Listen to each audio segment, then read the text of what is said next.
And good morning, Muskegon. This is Eye on Muskegon, and I'm Jim Riley, your host for this friendly little community conversation. And I'm here in Muskegon's beautiful, snowy, cold, Clear Channel studios with my friend, engineer, the legendary, the big double O, Oscar Osbo. Morning, Oscar. Good morning.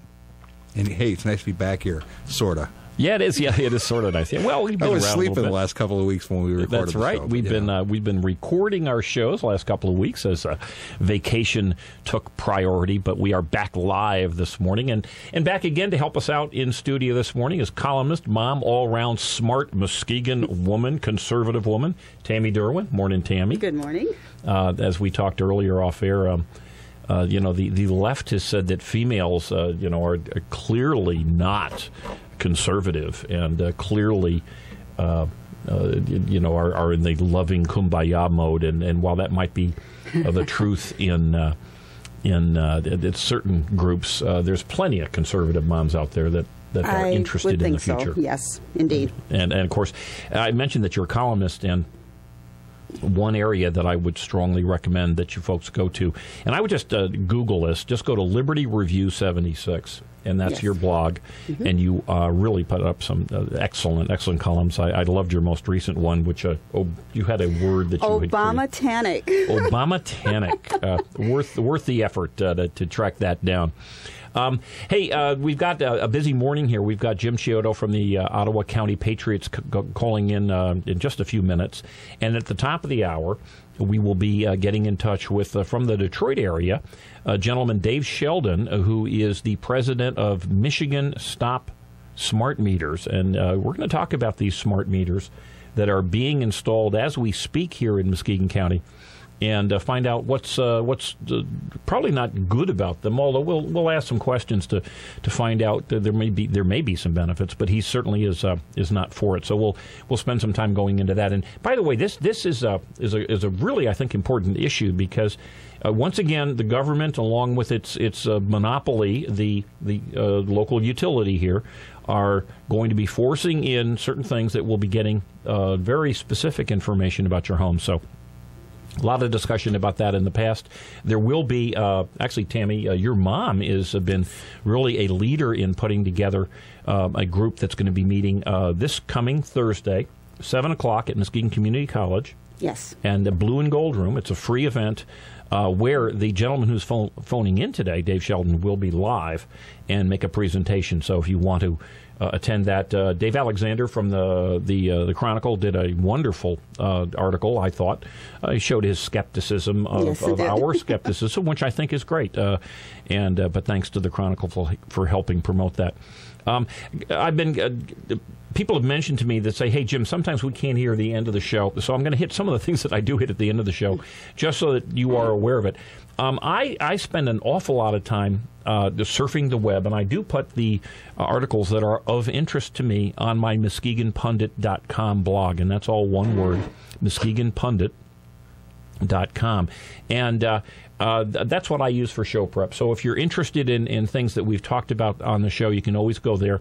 We do post the entire show on eyeonmuskegon.com. Again, that's all one word, EYE, on Muskegon.com. And we post that on Sunday afternoons. And if you are interested, you can look at any of the past shows that we've had. We have every single one of them up there on YouTube and with an easy link on the Eye on Muskegon website. And also, for those of you who are, a lot of people don't realize that there have been changes in radio, of course, over the years. And every weekday morning from 8 to 9 o'clock on 1090 WKBZ, if you're listening to us right now, you've got the radio there. But if you are listening to us on the Internet, you can listen to 1090 WKBZ on the Internet. And every Monday through Friday, John Van Wyck and Brian Worsham have a great show called Talkin' Muskegon, and they have allowed me to be on that show Monday, Wednesday, and Friday. So you can catch us there. We talk about things that are going on in town, and we do have, I think, kind of a unique flavor. And, of course, Oscar, with his grand connections with major media, has gotten the Eye on Muskegon show on every Monday night on primetime. Okay. And Comcast Channel 397. Well, we do appreciate it. Or if you've got rabbit ears out there, like I'm going to be going to, I think I'm going to drop my cable TV. I don't find I watch it enough. But anyway, if you got rabbit ears, TV 38. So thanks for that. But you can track down what we're talking about on the web at the Muskegon Pundit or eyeonmuskegon.com websites, and you can watch us on TV. You can watch us on the internet, and you can listen to us live here on the radio. And it's too much excitement for anybody. Well, it is. Well, you know what, though? There is a real emptiness when it comes to information about Muskegon County. Now, the Chronicle and through M Live is really doing, I think, a pretty good job. And we are, but they kind of they go the Joe Friday from Dragnet, just the facts, ma'am. And we try to expand that a little bit and with commentary and maybe a little different view than you might get from those good folks over at the Muskegon Chronicle. And one other one, when you go on Facebook, and of course you can go to my Facebook, which is Jim Riley. Just plug in Jim Riley. Sometimes you may have to put Jim Riley Muskegon in Facebook, and you can get to my Facebook site, and you can communicate with me that way if you are interested. But also, Muskegon County Board is just a great Facebook site that different people contribute to it, but it talks about the events that are going on in Muskegon County, again, with a little different point of view, so that there's an opportunity for you to maybe not just take what the elected officials want you to hear. And I would just like to start off with a quote. This is one of my favorites from Winston Churchill, but it has something to do, I do believe, with this smart meter, and which of course is tied into global warming and everything else. Winston Churchill: socialism is a philosophy of failure, the creed of ignorance, and the gospel of envy. Its inherent virtue is the equal sharing of misery. Oh, I agree 100%. It's always hard to argue with Winston Churchill, but if you look at where socialism has been tried anywhere in the world, in the history of humankind, and certainly in the United States, where the single most socialistic areas in the entire country are in the large liberal cities, what you do have is the inherent virtue of equal sharing of misery. And the worst thing is that, in fact, what you have are these super rich at the top, and then you have all the little people living in tiny little apartments and things of that sort. And so we don't want to expand that. But today is February 17th, and there's a couple of events that happened on this day in history. One is the birthday of economist Thomas Malthus. And you may not have ever met Mr. Malthus, given that he died in 1834. But he was the gentleman, and very highly esteemed in his day, and certainly much quoted even recently, who said that because of the expansion of the population, we would soon run out of food. Now, he said we would run out of food. The earth in the 1800s, many people have, in particular in the 70s, have said mankind will run out of food, not giving any credit whatsoever to the ingenuity of mankind to come up with ways to manage growth and to, in fact, find other ways to produce food. There's spam, so there you go. Well, interestingly, I understand on the cruise ship that's what people were eating quite often were spam. But the reality is that all the doom and gloomers out there say, if you don't give us your money, if you don't give us your power and your freedom, you will starve or you will run out of power or electricity and other types of energy. It doesn't work. It hasn't worked. Humankind has the ability to adjust, and as long as governments don't get involved, they prosper.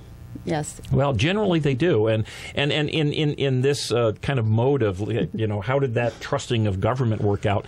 Today is the anniversary in 1909 of the death of Geronimo, who passed away in Oklahoma. And, of course, Geronimo, on numerous occasions, was approached by the American government, the United States government, promised all sorts of things, and, of course, ultimately died in I believe he might have been in a prison at the time, but understandably unhappy with the promises given to him and his people. Big surprise. By not just government, sadly, by our government. Two other quick things I want to hit on that have to do with gun control. Today is the anniversary, in 1992 when a gentleman was sentenced to life in prison. Jeffrey Dahmer, the wonderful human being who didn't use guns to murder and ultimately eat. He used stew pots and knives, kitchen utensils. One would wonder if any one of those poor young people who were murdered and some of them actually eaten, how they would have maybe continued to live had they had a firearm, some way to protect themselves from this monster. Clearly, the police, the government of Milwaukee, all those people who have promised to protect those folks, they did nothing. As a matter of fact, Dahmer was only caught because of one of his young victims was somehow able to escape. Yeah. So if you're going to be depending on government protection, as Mr. Geronimo and others did, you might want to think again. And this is coincidental, and just a few years later, this is the anniversary of the date that another gentleman, Colin Ferguson, not the actor, but a attractive black man, came to America from Jamaica. He was convicted of 6 counts of murder. And you may remember on the Long Island Railroad, he decided he didn't like white people. Took a gun that he had purchased in California, which had very, very strict the rules against purchasing handguns. And he murdered 6 people, severely injured 17 others. He was convicted on this day in 1995. So again, let's not, it's wonderful when government promises things, and it sounds good, and it might make a lot of folks all, fuzzy and warm and kumbaya-ish inside. But really, the realities are that government makes far more promises that it cannot deliver on than it does deliver on. And certainly when we have this wonderful music in the background, we will promise and we will deliver to come back after this break.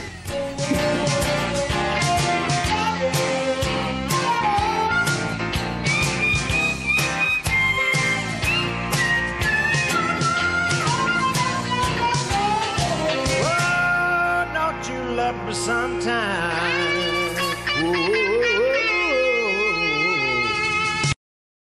Make a run for the border. Taco Bell is waiting to cook for you. Delicious tacos, nachos, chalupas, gorditas, quesadillas, or try their famous grilled stuffed burrito for only $1.99. Make it a combo for only $3.49. Their large variety includes specialties, combos, supreme, salads, and kids' meals. Taco Bell, the best fast food north of the border. So walk in or drive up. Visit all of the Taco Bells in West Michigan. Open Sunday through Thursday, 10 a.m. to 11 p.m. Taco Bell's open Fridays and Saturdays from 10 a.m. until 1 a.m.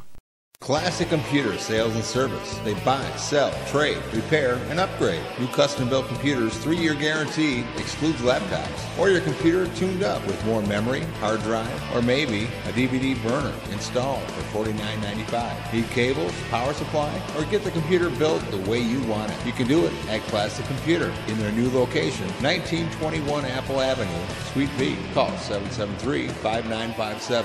Classic Computer with hometown quality service. $5,000 reward for information leading to the arrest and conviction of the suspect or suspects responsible for the death of Alvaro Lora. Alvaro was 72 years old, was found by his daughter on April 27th inside his home in Muskegon, brutally stabbed and beaten to death. And still the homicide remains a mystery. Please help Alvaro's family for justice. Anyone with information is urged to contact the Muskegon Heights Police Department at 231-733-8900 or Silent Observer at 72-CRIME. Well,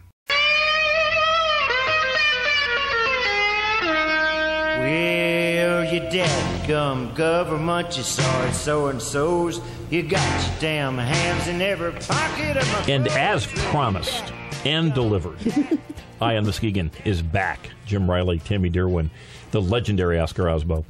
And also, as promised, what we didn't deliver, we thought we were going to have somebody calling in, and we might still, about the upcoming the Michigan Republican Convention, which is coming up this weekend. And there's a bit of a to do, because there's a large group of folks that are unhappy with the direction of the Republican Party, the sliding towards the moderate side, certainly the lack of success in national elections, the Senate and things of that sort, and very similar to what we have experienced here in Muskegon County, where a group of mostly younger folks have gotten involved and have been able to bring some energy and enthusiasm in and change the direction of the county party here in Muskegon. So I think that's kind of cool. Yep.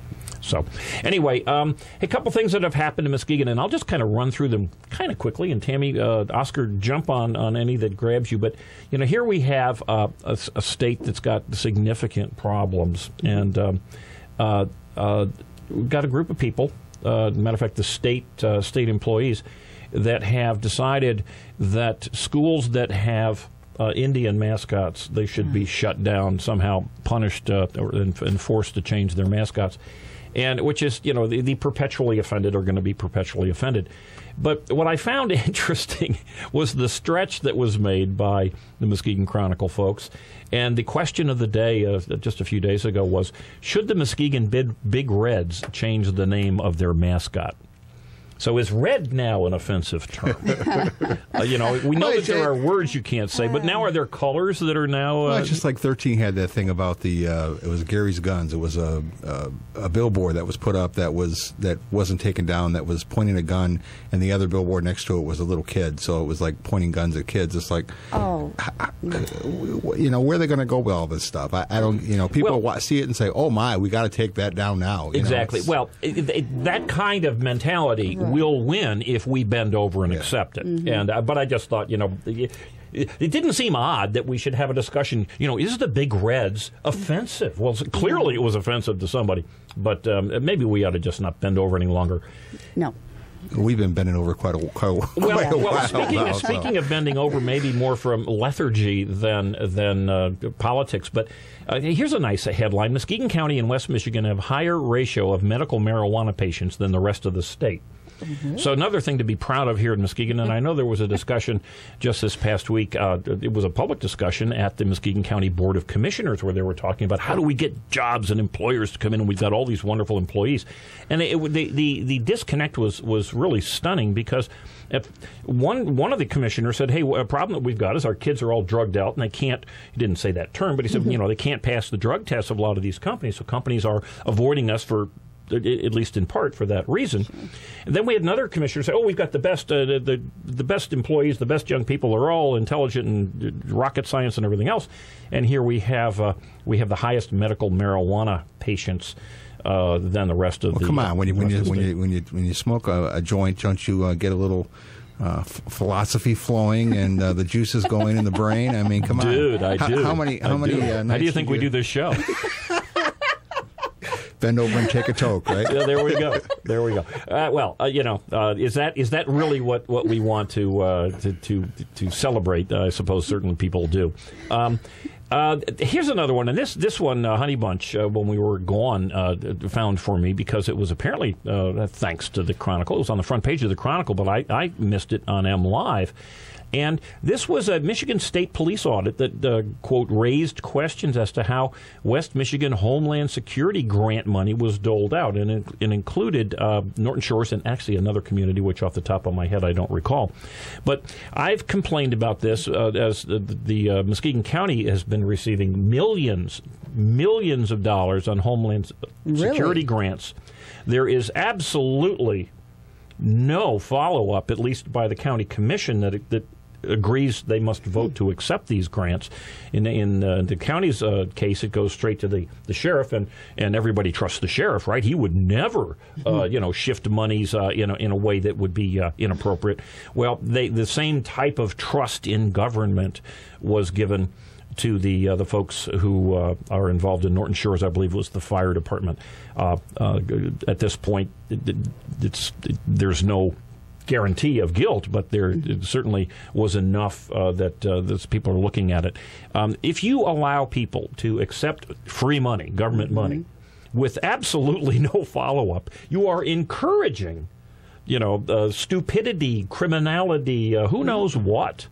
Again, these are the things that are happening every day. And as we continue to consider giving our government more and more control over our lives, more and more control over our incomes, we want to take those nasty rich people, and instead of having them keep, let's say, an extra $10,000 a year that they might use to buy things or invest or hire people, give it to these government folks, that same $10,000. Who is really going to do the best investing or spending of that money? And time and again, we're finding it's not it's not being delivered upon. An item that I would like to mention, given that it looks like we're not going to get the call in on the state convention, but I am in contact with in a variety of ways with folks on the conservative side of Michigan Republicans, and the Cato Institute, I believe it was the Heritage group came out with a listing of the conservativeness, if you will, of Michigan congressmen. And the top two most conservative elected congressmen, these are the national elected congressmen, were Justin Amash and Bill Huizenga. So for those of you who really get horribly upset about conservatism, then you might want to have bad thoughts about these folks. But if in fact you are a Republican and you are a conservative, sleep well. These guys are doing the job for us, at least according to the Heritage Foundation. And I just thought that was kind of interesting. Another issue here in Muskegon County, these are headlines, but Muskegon County child neglect and abuse cases surge. Now, I don't know, and no one appears to know here from this article, if in fact it's because we have the social workers that are reporting it more. Maybe the reportage has changed. Remember the autism epidemic, which turned out not to really be an epidemic. They just reclassified what was autism, and in fact, then told us the numbers without letting people know that, well, really it hasn't changed. We just redefined it. But this is a very, very big deal, and the article originally suggested studies, and I have no reason to think otherwise, but studies that child neglect and abuse tends to happen when people are poor. Yeah, I was going to say that, yeah. Right. And if that's the case... Dad's at home more because he doesn't have a job, or, Well, maybe it's dad. I don't know. I'd be real surprised that it's dad at home who's doing this. I suspect it's boyfriend at home, but it doesn't matter. There's any number of ways that you're going to have neglect. But the state's answer is to have more counseling, more social workers, more everything else, whereas the logical answer would be, let's do something about the economy so we can give, if being poor is a significant reason, wouldn't it make more sense to really work hard so these people wouldn't be poor, have them, give them the opportunity to have jobs that would help them pull out of poverty, but instead we are pushing marijuana use, medical marijuana use, and who knows what. So a couple of other interesting things that came up. Muskegon County's Child Haven, which is a place for these kids who have, it's kind of a last stop, if you will, that have been abused and they've got no place to go. Well, it's been managed, of course, by the county of Muskegon, the good folks there. It was shut down because the building was deemed unsafe. Again, these are the folks that we're giving our money, and not just the money, but we're giving the responsibility and the authority and the power to take the money and do the right thing with it. Clearly, in the case of children who were sent to the Muskegon County's Child Haven shelter, they didn't get the benefit of what we had hoped. Every one of those children has been shuffled out of that building, put into foster homes, emergency foster homes, totally disrupted. Again, this is government at work here in Muskegon. This is just reported the past week.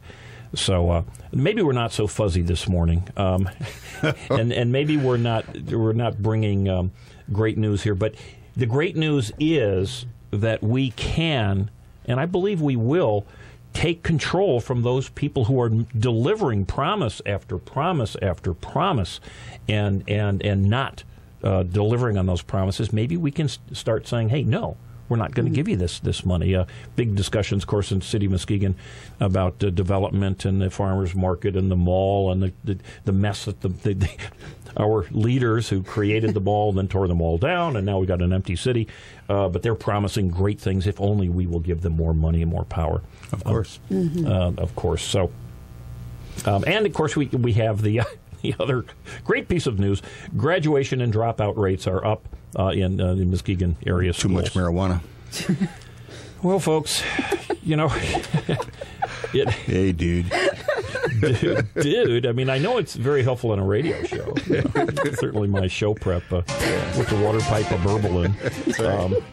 But we will take a break. We're going to come back and we're going to talk about another government grab, and that is smart meters, right after news at the hour. $5,000 reward for information leading to the arrest and conviction of the suspect or suspects responsible for the death of Alvaro Lora. Alvaro was 72 years old, was found by his daughter on April 27th inside his home in Muskegon, brutally stabbed and beaten to death. And still the homicide remains a mystery. Please help Alvaro's family for justice. Anyone with information is urged to contact the Muskegon Heights Police Department at 231-733-8900 or Silent Observer at 72-CRIME. Classic Computer Sales and Service. They buy, sell, trade, repair, and upgrade. New custom-built computers, 3-year guarantee, excludes laptops. Or your computer tuned up with more memory, hard drive, or maybe a DVD burner installed for $49.95. Need cables, power supply, or get the computer built the way you want it? You can do it at Classic Computer in their new location, 1921 Apple Avenue, Suite B. Call 773-5957. Classic Computer with hometown quality service. Make a run for the border. Taco Bell is waiting to cook for you. Delicious tacos, nachos, chalupas, gorditas, quesadillas, or try their famous grilled stuffed burrito for only $1.99. Make it a combo for only $3.49. Their large variety includes specialties, combos, supreme salads, and kids' meals. Taco Bell, the best fast food north of the border. So walk in or drive up. Visit all of the Taco Bells in West Michigan. Open Sunday through Thursday, 10 a.m. to 11 p.m. Taco Bell's open Fridays and Saturdays from 10 a.m. until 1 a.m. You got your damn hands in every pocket of my clothes. Well, you Dadgum government. This is Ian Muskegon, and we are back again. And as promised, we're going to talk about these smart meters. I don't know about the rest of you out there, but I would hope at some point you're starting to realize that if the government or the monopolies out there start talking smart, it almost always is the opposite of. And getting into that, we have right on the phone now, gentleman, Dave Sheldon. Good morning, Dave. Good morning. And Dave, you are, I'm going to read a little bit of the information that you'd sent to me, and my golly, you have been prolific on the web, and a lot of great links if you just put in Stop Smart Meters. But you're the president of Michigan Stop Smart Meters, which is an advocacy group based in the Detroit area. And you are not just some guy who doesn't like meters and stuff. You've got a bachelor's in physics and economics. You got a master's from the University of Chicago. And you are a software engineer. I mean, you've been around a bit. You know what's going on. You can look at these things from a scientific standpoint. And maybe I'll let you start off. Can you just tell us what smart meters are and why the utilities are intent in putting them into our homes? Sure. Smart meters are a new type of meter that does a number of things that the old meters didn't do. For one thing, they have the ability to send by radio signals to the utility and report your electric usage in a very fine or granular way. This could be once an hour, or it could even be once every 5 minutes. But they can report how much you're using hour by hour or minute by minute through the day. That in itself tends to disclose information about your household routines, when you get up, when you go to work, when you're not home, when you cook meals, and so forth. But that's not the end of it. The new smart meters are also to be a gateway to a new generation of appliances called smart appliances. And they all come with chips in them, and they are designed to communicate by radio with the smart meter and in turn pass information back to the utility. So once we get those smart meters in the home, they'll not only know our hour-by-hour or minute-by-minute usage, but they will also know which exact appliances within the home we're using at any given time. Well, now that almost sounds like a good idea. It seems to me that if you the term knowledge is power. If in fact you know when and what appliances you're using during the day, and you sit down and take a look at it, you can analyze it and make intelligent, informed decisions to reduce your energy cost, which of course is likely to reduce your energy use. It seems to me like that's a really good idea. Well, the problem with it is that the information is not being gathered primarily for the benefit of the utility customer. It's being gathered for the benefit of the utility, and we have every reason to think that this information will sooner or later be sold to third parties. It'll be sold to insurance companies, banks, marketing outfits. It'll be turned over to the government, probably without a warrant.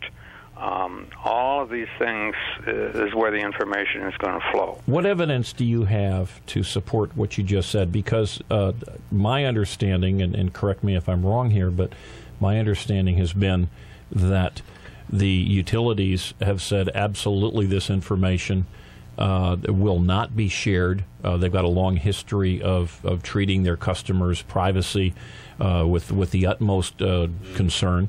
They're saying publicly, I know that in one of the articles that I had read, I believe it was the Consumers Energy spokesman Roger Morgenstern, who said that they in fact would never do what you're just suggesting that they would do. I understand that they say that. Detroit Edison says that too on our side of the state. But the reality is two things. First of all, the temptation to do this is going to be enormous because there's enormous amounts of money that can be raised by selling the information. Plus, we have the reality that it's already going on in California. California state law poses no obstacle to them selling this information, and in fact there's been kind of a bidding war between different companies as to who will pay the most money for the information. We think it's only a matter of time because the utilities can say, well, we're not going to do this, but on the other hand, there's no state or federal law that prevents them from doing it. So what they say today will soon be forgotten. Once the system is in place, who's going to stop them from selling the information? That's our point. And the other thing, too, is that I think sometimes people get a misconception of us. They think that we're anti-technology or something. We're against progress. That's not really the case. I've spent my whole career in the technology field, research, basic research, and also software design and development. I'm very much pro-technology, as are, I think, most of the people that are associated with us. And so we're not looking to oppose technology. The thing about this thing that really sticks in the craw is that the utilities have never given any kind of rational explanation as to why they need to collect all this detailed information. Always it's going to be, well, we're going to help you to understand your energy usage, but we think that's a smokescreen. They want the it doesn't, and I hope you realize that I tend to agree with you, but I will play devil's advocate here to a certain extent. But the argument that has also been posited, aside from the fact that they promise not to do anything with the information other than share it with you so that you can make your life better, but also this will reduce the need for collecting the information by hand. In other words, this is going to be a more efficient, more technologically logical way of gathering the information for billing services. And that seems to make sense to me. That is a valid point, and I think some type of automatic meter reading system probably makes sense because it would eliminate a lot of labor that does not need to be expended. And I mean, of course, in the short run, you look at that and you say, well, it's going to put people out of work, at a time when the economy is not so good. And that's true also. But in the longer run, we do want technological progress does consist in eliminating jobs so that people's energies can be put in other directions. Well, the buggy whip lobby still complains. Perfect. I'm sure. Perfect example. Well, I think if we look at it strictly from the technology point of view, it's a wonderful, innovative way to move forward. But we have to realize we are putting our trust in the government, and that doesn't work. And we already know that the government is building a huge collection facility out west where every electronic transaction is being recorded or will have the ability of being recorded. Well, wait, I'd not heard this. Tell me a little more about We this. talked about it last time I was here. Well, I'm old and I forgot about it. Well, they are building this warehouse facility that will be able to collect your cell phone, your conversations, anything that's done electronically, even swiping your debit card. So it's pretty reasonable to think that a smart meter could also be transmitted to a warehouse facility. Well, but isn't it, again, I'll play devil's advocate here for a sec, but isn't it true that clearly with no dissent whatsoever, the utilities and the federal government have said, no, not in any way, shape, or form are we going to use this information other than to help you make your life better? Dave? Yeah, I don't buy that. I think if that were the objective, it would be accomplished by other means. I mean, people could buy devices. If there were really a demand for that, let's just say the consumers really wanted that information, some company would pop up and offer you a home monitor that you could hook up yourself and get your own information. Well, now, actually, you don't need the utility company to do that for you. I understand that those devices exist. I read an article within the last few months about someone who had hooked one up and found some interesting and money-saving things. But they did it on their own, and the information was kept within their own home. Right, and that's the way it should be done. But the thing of it is that the utilities have never advanced a rational explanation why they need all this. They talk in vague terms about the smart grid and how important it is that we make a transition from the old grid, electrical grid that we've had for 50, 100 years to this new smart grid concept. And, this is supposed to do all kinds of things. It's supposed to be enable us to conserve energy. It's supposed to help with peak load management. It's supposed to deal with outage detection and a variety of problems. But they've never advanced any kind of sensible explanation as to why they need to collect all this detail. It doesn't make any sense. And we've asked this question again and again, and no utility company spokesman has an answer. It has never been answered.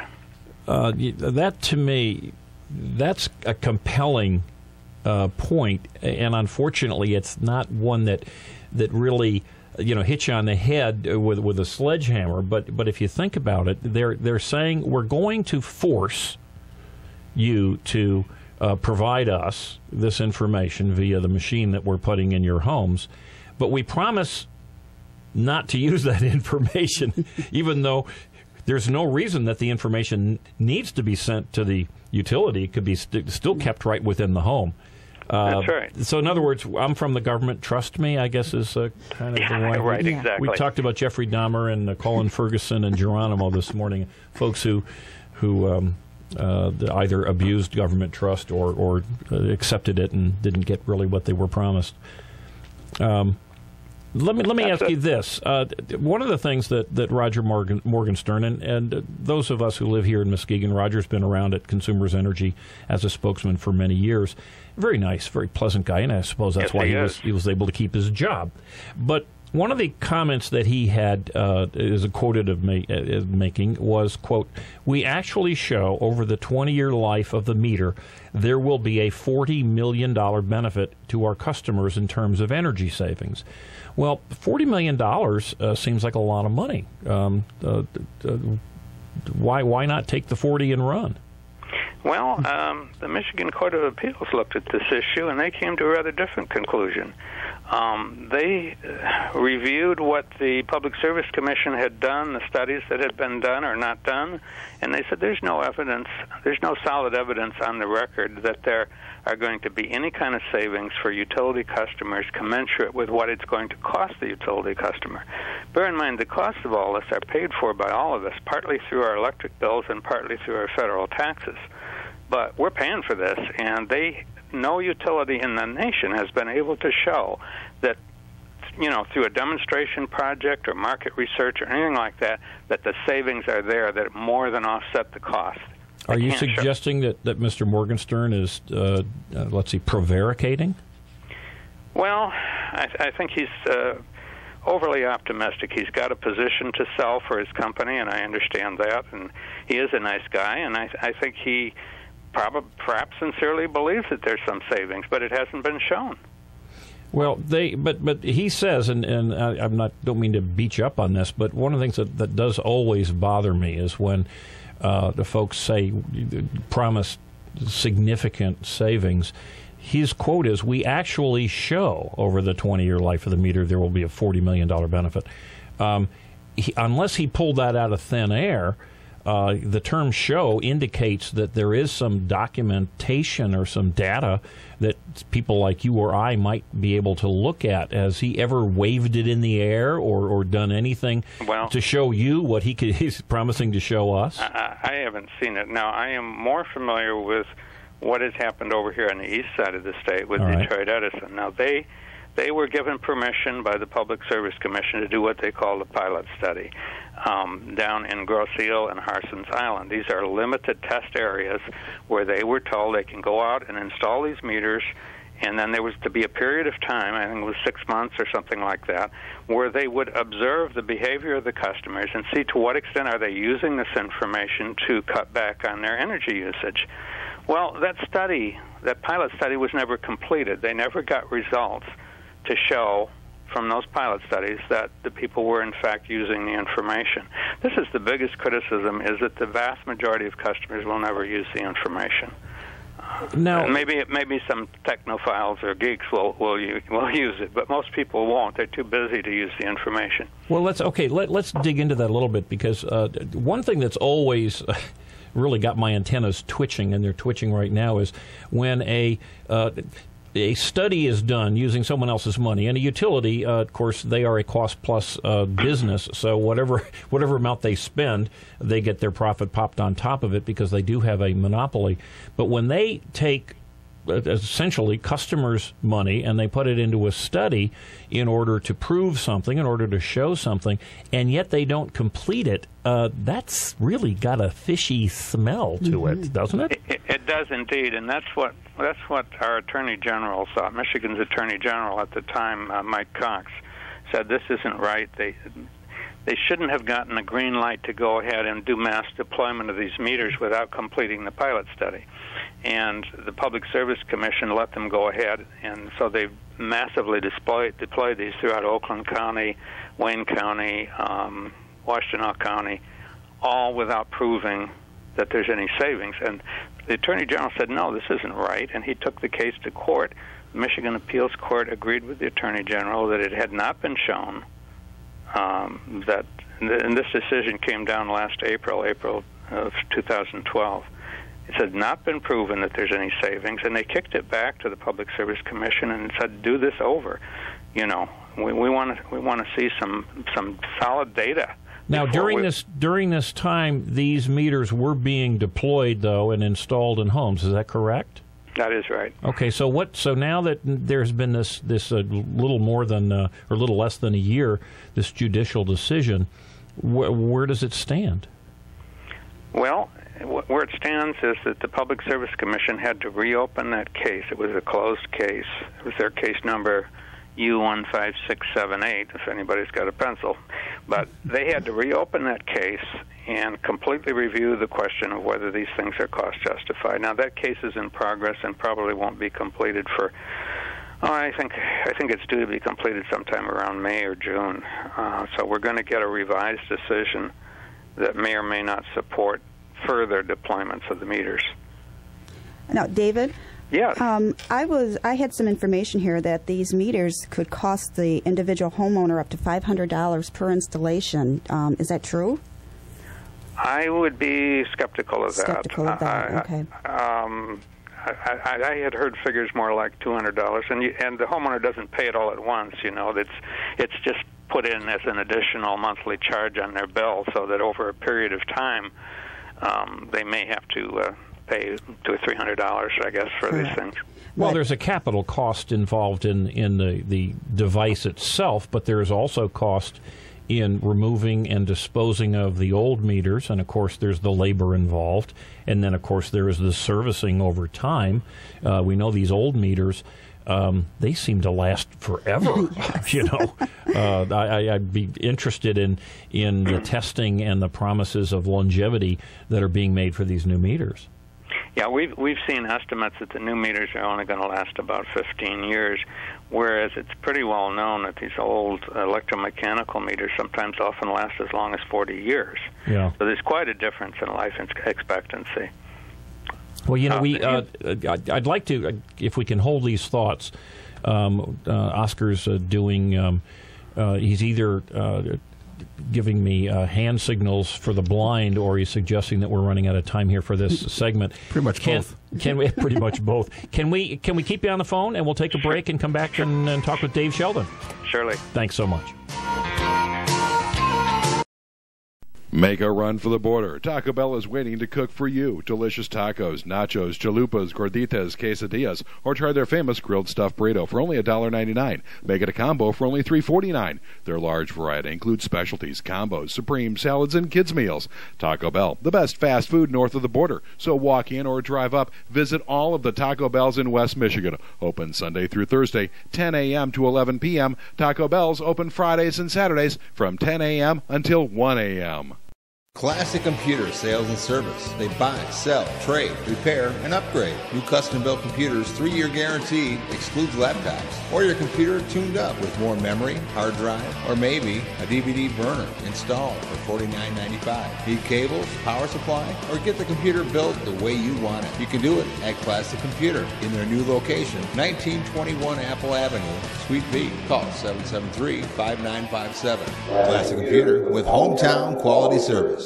$5,000 reward for information leading to the arrest and conviction of the suspect or suspects responsible for the death of Alvaro Lora. Alvaro was 72 years old, was found by his daughter on April 27th inside his home in Muskegon, brutally stabbed and beaten to death. And still the homicide remains a mystery. Please help Alvaro's family for justice. Anyone with information is urged to contact the Muskegon Heights Police Department at 231-733-8900 or Silent Observer at 72-CRIME.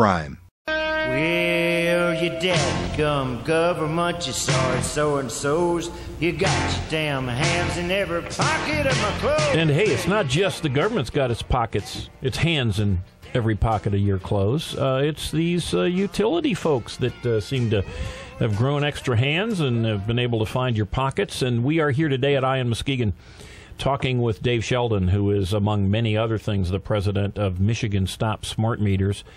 And David, off air, we are chatting about different things. And Tammy, you've got a point you wanted to jump on. Well, yes, whether these meters are $200 or $500 to install, they will be passed on. The cost will be passed on to the consumer.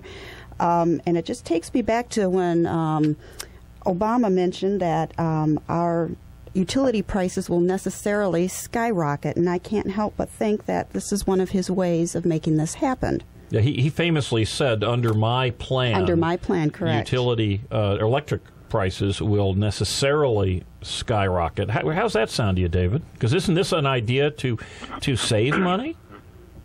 Well, it sounds like something that he might have said. I can't say that I've heard the quote myself. But it's on YouTube. He said it. Yeah. I think the where that would be coming from is that perhaps we need to ration our energy usage. You know, this country back in 2007 passed something called the Energy Independence Act, and part of the idea behind that is to make us more independent of Mideast oil, and that in turn may reduce the chances that we're going to have to go to war again to defend our oil. So, you know, there's two drivers behind this: energy independence and also the global warming notion that, you know, we're putting out too much carbon dioxide, and so we need to cut back on energy use in order to cut back on carbon dioxide. These are the drivers. We've had 4 presidents now who have backed these policies, beginning with the first President Bush in 1992.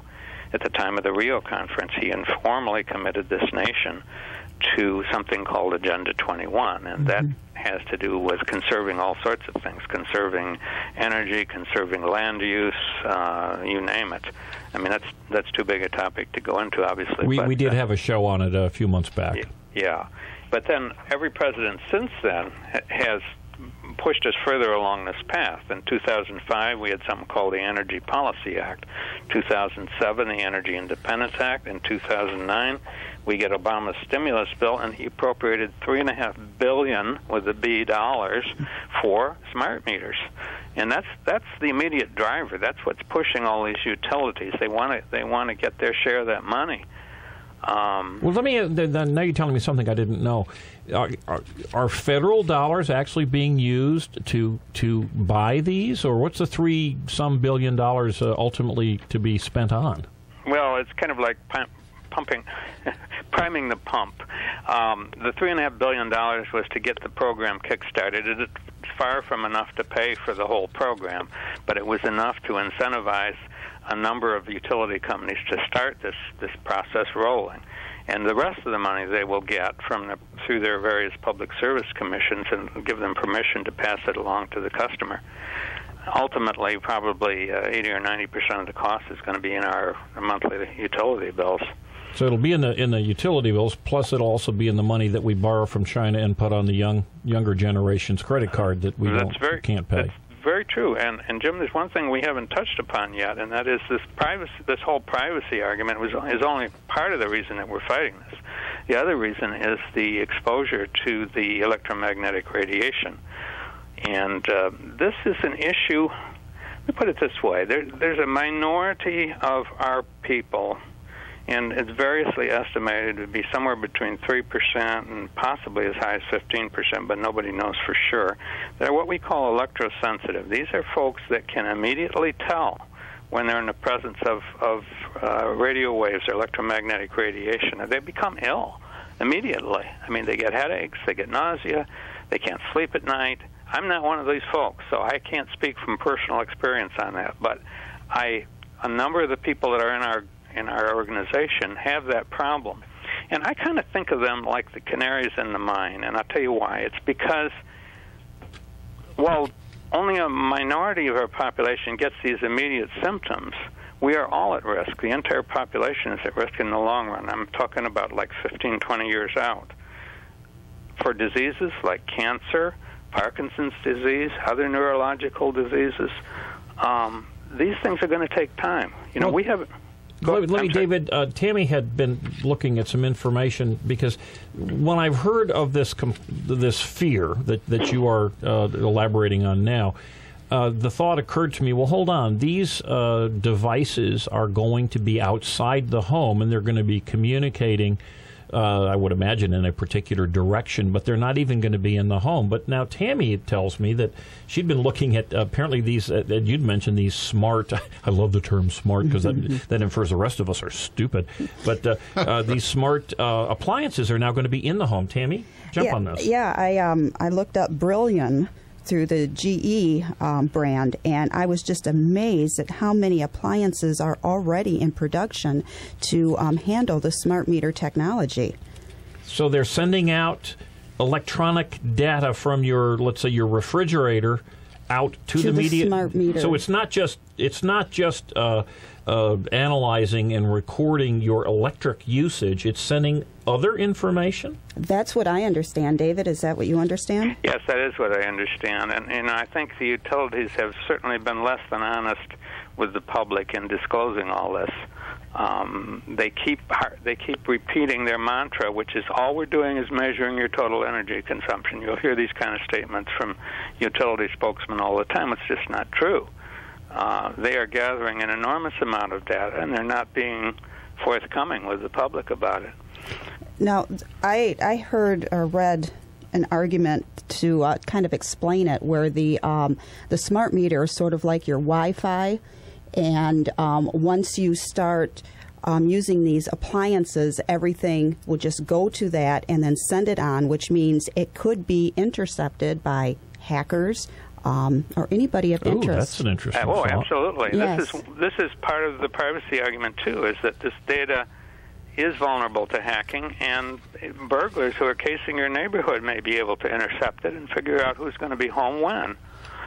Right, which takes me to the Fourth Amendment, the right of the people to secure in their persons, houses, papers, and effects against unreasonable searches and seizures shall not be violated. Oh, that's good for you. Thank you. Well, I'm glad someone brought that up. Well, that's that's an interesting way of looking at it. I mean, but if anybody again, can get it. Well, I think it's important to maybe re-clarify that in the old days, how much you spent on your electric bill was not a political issue. It was not a moral issue. It was actually pretty boring. No one would be interested. But now, as it has become, certainly with the devout followers of Al Gore's, Pope Al Gore's Church of the Global Warming, that now, if in fact you are deemed to be using more than your fair share, as decided by the fair share people, I suppose, that you are somehow morally really deserve to be punished for your moral decline. And this is a bigger thing than it was in the past, because again, it didn't matter in the past. Right. You had a big car, you bought gasoline. That was your problem. It used to be that you were encouraged to be frugal, or at least intelligent about your energy expenses, because it cost you more. Mm-hmm. Now, apparently, government has found that $4 a gallon gasoline isn't enough, and whatever we're paying for our gas to heat our homes or our electricity apparently is not enough to change the behavior of Americans to the degree that is deemed acceptable by those people who are making the rules. That's right.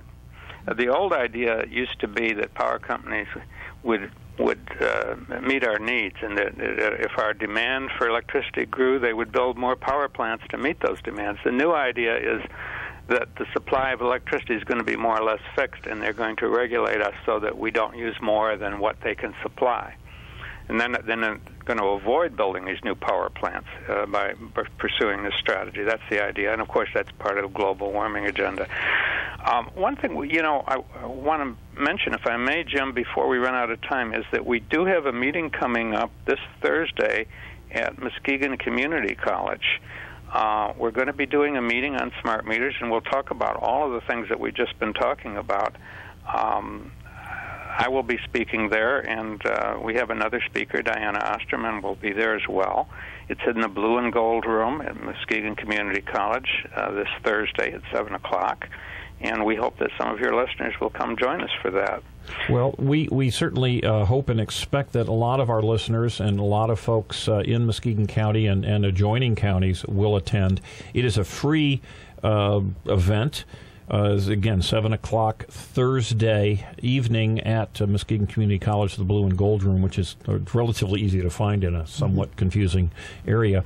And we're going to continue to promote this during the week, too, on the Talkin' Muskegon show and others.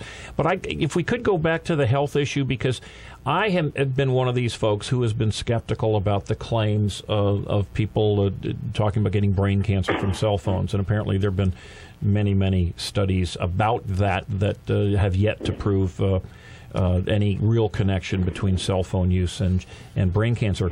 Are the types of radio, whatever emissions coming from these smart meters, is that similar? Is it a different issue? Is it the same? Why do you believe they're dangerous? Well, a couple of things. For one thing, we need to look at the cumulative exposure from all sources. Maybe any one of these things wouldn't be so bad if it were just the cell phones or just the Wi-Fi, but when you add them all together, the direct exposure from radio and TV, towers, of course, and cell phones and Wi-Fi and baby monitors and garage door openers and what have you, and you just keep piling on and piling on, the cumulative exposure may reach a point that the human body really wasn't designed to handle, and nobody knows what that limit is, really. I can tell you that we have experts. The World Health Organization, in their most recent statement, said that this type of radiation is considered a possible carcinogen, and We have declarations by important doctors and scientists. Dr. David Carpenter, for example, State University of New York, has written extensively about this, as have others. There's a lot of information about experts and what they have to say about this on our website. That's MichiganStopSmartMeters.com. People want to see these studies, they can. Just from an intuitive point of view, we know that the human body is an electrical mechanism. Our body is constantly sending signals to the different organs by electrical means and also chemical messengers. But electrical signals are important for the body to control itself. Now, you create all these electromagnetic fields. They, in turn, induce currents within the body.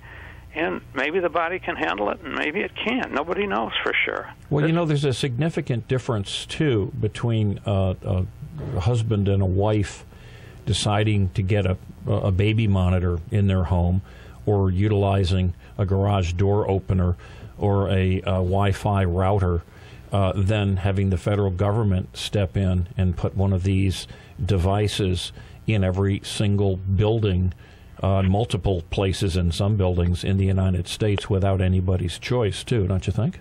Oh, yeah, absolutely. I think you just nailed a crucial point, and that is that these are not voluntary. We have a choice whether to use a cell phone or not, and many of us choose either not to use them, or we use them sparingly for situations where they're absolutely needed, but we try to avoid overusing them.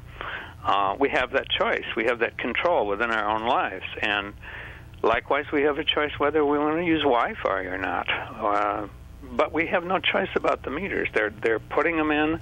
They're forcing them on us. There was a story in the news recently about 2 women in Naperville, Illinois, that were arrested by the city police because they wouldn't allow a smart meter to be installed. And we've had similar incidents. Wait. Okay, let's go back to that. How could you possibly get arrested if you say, I don't want a smart meter installed? Well, because in Naperville, it's the city government itself that owns the electric utility, and they passed a city ordinance that says everyone shall have one of these meters. And if you try to prevent them from installing it, you're in violation of the city ordinance, and they have the police arrest you. Holy moly! So the city? Oh, well, no, that's the answer. Then have the federal government take over, or certainly the states or cities take over all of the distribution, given that it is a national security issue, as we have been told so often. And then we can start putting people in jails, which in many cases, like here in Muskegon, we are looking for additional prisoners because we're looking for an excuse to build a new jail. So this is a wonderful opportunity for the growth of government and real high-paid jobs, too, right? I like your humor. I honestly, I wish it was just humor. It's certainly a thought. Who knows? We may have created a monster here. There was one final point, because we just about running out of time, but I have been assured, and I look at the various comments from folks in the utility industry, and they say you do not have to have these smart meters in your home, at least here in West Michigan, or at least in Muskegon County. And I spent a fair amount of time the last couple of days on the Consumers Energy site and looking elsewhere, not found any possible way that you can stop this from coming in, even though they say that you can. Can you explain that? Yeah, well, the utilities, the 2 big ones, Detroit Edison and Consumers, both have what they call opt-out plans or proposals that are before the Public Service Commission. They want to be able to charge you extra money if you're not going to take one of their smart meters. That's the basic idea. They claim that's going to cost them additional because they have to then manually read the meters, and there's a cost for that, and so forth. And they say we can't let people opt out of the smart meters unless they're going to pay extra money, and for that they need permission from the Public Service. So as of now, there's no official opt-out plan, as far as I know, with either Detroit Edison or Consumers. What they will do, though, I think, at least they do it here on the east side, is they'll put you on a delay list. If you object strongly enough, they'll put you on a list and say, well, we'll hold off on installing it for now until we see what the Public Service Commission is going to do. I think that might be the case with consumers as well. Okay, could you do a little homework between now and Thursday when you come into Muskegon County and get us the information that specifically those who are interested in getting on a delay list, get us the either the web address or the phone number or at least some specifics as to how an individual might get on that delay list? Okay, I'd be glad to do that. All righty. Well, I think we are running out of time. Oscar's making frowny faces at me. David, Sheldon, you have been a wonderful guest. Thanks so much. This is a big issue. You may agree or you may not agree with this. You may think that this is just a bunch of tinfoil hat folks running around, and that's your right, but it certainly makes sense for you to educate yourself as to what's going on here. I know that Tammy and others have done the same, and you have an opportunity next week, or this week, Thursday, February 21st, 7 p.m., at MCC to get more information on this issue. So we'll be back after this break. Thank you so much, David. Thank you, Jim. Bye.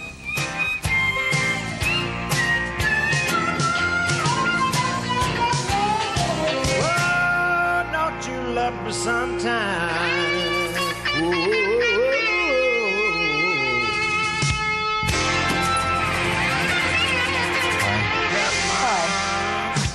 You're Gillian Anderson, and you're going to the 15th floor. Yes. Yes, I am. That's why I pushed the button with a 15 on it. Did you know that beetles taste like apples? Excuse me? Sorry. When I get nervous, I share unnecessary factoids. How about sharing some necessary factoids instead? Fingernails grow faster than toenails. Oh, idiot. Guess I'll start. Neurofibromatosis, or NF, is the single most common genetic disorder of the nervous system, occurring in 1 in every 3,000 births. Camels have 3 eyelids. And on February 16th and 17th, NF Michigan will be part of Roof Off, Game On, a hockey festival and fundraiser in Muskegon. Live music, open skates for the kids, high school hockey teams from across the state, and more. That's good to know. There you go. Slugs have 4 noses. Sorry. It's okay. Learn more at roofoffgameon2013.org. If you need to lose up to 30 pounds or more, we have an important free offer for you. Sensa needs you to help us reach our goal of helping people lose 2 million pounds of unwanted weight. That's why we're giving away as many free 30-day trials of Sensa as we can in the next 24 hours. If you're ready to lose weight and help us reach our 2 million pound goal, call for your free trial. But hurry, every 15 seconds, someone says yes to Sensa. So free trials are disappearing fast. To guarantee yours, call now, 1-800-718-3929. In a 6-month study, one of the largest of its kind ever conducted, participants lost an average of 30 pounds using Sensa. Now you can too. The demand has been overwhelming. If you want to lose up to 30 pounds or more, call now for your free trial of Sensa. 1-800-718-3929. Strict limit of 1 per household. Again, that's 1-800-718-3929. 1-800-718-3929. I installed a new fireplace. I put in a kitchen floor. We are a generation of do-it-yourselfers, masters of home improvement. I finally got that sump pump installed. Because today, it doesn't matter the age of your house or where it is. Mine is 87 years old. We built ours last year. It doesn't matter whether your home has a basement or is on a slab. There's one home improvement you can't live without. Testing for radon. Testing for radon. We found we had a problem. A toxic gas produced naturally in the soil. Radon is the second leading cause of lung cancer. You can't see it or smell it, yet nearly 1 in 8 homes in Michigan have elevated radon levels. So unless you test for it, you won't know you have it until it's too late. Call 1-800-RADON-GAS for information on testing your home now.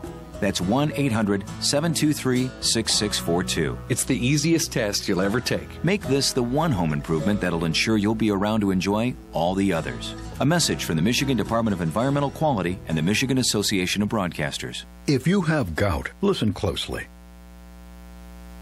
That's the sound of gout silently attacking joints between flares. You won't hear it and you may not feel it, but if your uric acid level remains high, crystals can continue to build up in your joints. Over time, this may lead to attacks in other joints, constant pain, and joint destruction. So don't wait. For more information, go to goutinfo.com and talk with your doctor about ways to keep your uric acid at a lower, healthy level. Geico says, let's make life simpler. What's the old saying? Build a better mousetrap and the world will beat a path to your door. The trouble is, a lot of mousetraps aren't any better. They're just new. At Geico, we've been saving people money on car insurance since 1936. That's over 75 years of savings. It's simple logic, really. Why not go with the company that's invented the mousetrap? Of savings, that is. Geico. 15 minutes could save you 15% or more on car insurance. Be a survivor, not a statistic. Renegade River in Spring Lake has new and used handguns, hunting guns, sporting goods, and survival gear. Protect your rights and your freedom. Ask about their CPL classes. Renegade River, next to the police station at downtown Spring Lake. Fox News Radio, I'm Karen McHugh. There seems to be no escape from spiking gas prices. Drivers felt another painful pinch last week, with gas jumping 12 cents to a national average of $3.67 per gallon, according to GasBuddy.com. Prices spiking 42 cents in the past month. Oil analyst Patrick DeHaan with the site says a big increase in February is highly unusual because of low demand, noting prices typically jump 40 to 60 cents in the spring. Fox News Radio's Steve Rappaport. It'll be very wintry across much of the nation over the next few days. A couple storms are going to move across the country this week, and there's going to be one for Thursday. Just a quick look ahead. Potentially a big blizzard for Nebraska. Nebraska needs snow, but unfortunately you're going to get some of that. Fox meteorologist Rick Reichmuth. Meanwhile, much of New England, still reeling from last weekend's blizzard, could get hit with another foot of snow from Massachusetts to Maine. And there's a freeze warning in Florida tonight. Fox News, we report, you decide.